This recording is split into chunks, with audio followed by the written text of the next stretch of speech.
మిత్రులారా, అందరికీ నమస్కారములు. ఈరోజు చెప్పే విషయాలు మీ అంతరాత్మను ప్రభావితం చేస్తాయని నేను భావిస్తున్నాను.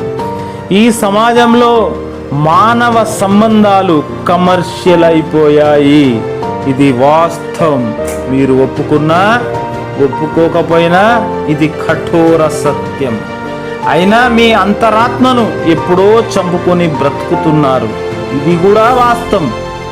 ఏమైనా మానవత్వం బ్రతికుంటే ఈ దేశం నాకేమిచ్చింది అనే కంటే ఈ దేశానికి నేనేం చేశానని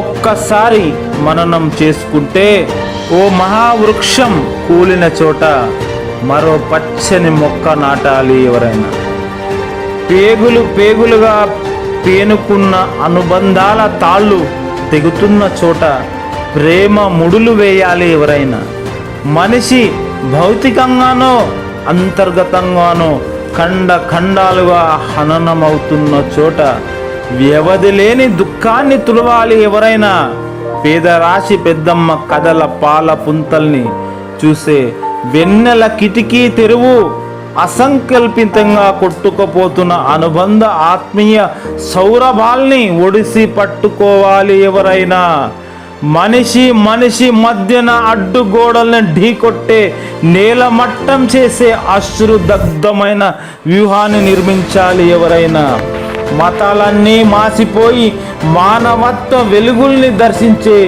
ప్రాతినిత్యం మనసు క్షేత్రాన్ని వెదకాలి. ఎవరైనా నువ్వు నేను అందరం ఒక్కటేనని సుందర భావాల గ్రంథాన్ని తెరవాలి. ఎవరైనా 4 చేతుల్ని కలుపుకొని నవ్వుల పువ్వులు విసురుతూ చిందులేసి చూడు. కల్మషాలు లేని మహాకావ్యం వాక్యంతం లేని సుదీర్ఘ వాక్యంగా కళ్ళ ముందు సాక్షాత్కరిస్తుంది. నిప్పుల్లో కాలి బూడిదయ్యాక నా శరీరం కోసం ఏడవకండి. చూపుల పొద్దుగూకి విరూపమయ్యాక నా ఉనికి కోసం విలపించకండి. వాన వెళ్ళు వాకిలి వరకు వెళ్ళొస్తాను. పుడమి దాటి నా ప్రయాణం మీరెవరూ నా కోసం కన్నీరవకండి. ఉదయం ఇప్పుడే కదా కళ్ళు తెరిచింది, అప్పుడే మృత్యు పిలిచే పని లేదు.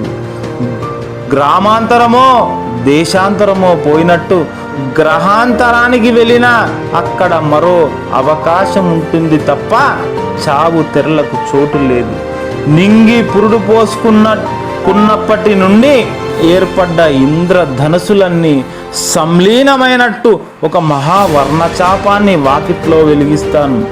నాలో, నా చుట్టూ, నా వెలుపల ఎక్కడైనా మీరు ఇంద్రచాపాన్ని చూస్తే ప్రతిసారి రంగు పట్టీల కడకొసన మీకై ప్రవహించే ప్రేమ రంగునై కనిపిస్తాను.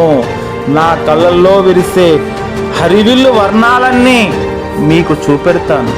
నా శరీరం కోసం ఏడవకండి, నా ఉనికి కోసం విలపించకండి. సమయం వచ్చినప్పుడు నేనక్కడే ఉంటాను. హరివిల్లు పూచే చోట మీ కన్నులు విదికో చోట. భారత్ మాతాకి జై. ఇట్లు మీ జీవికే యాదవ్.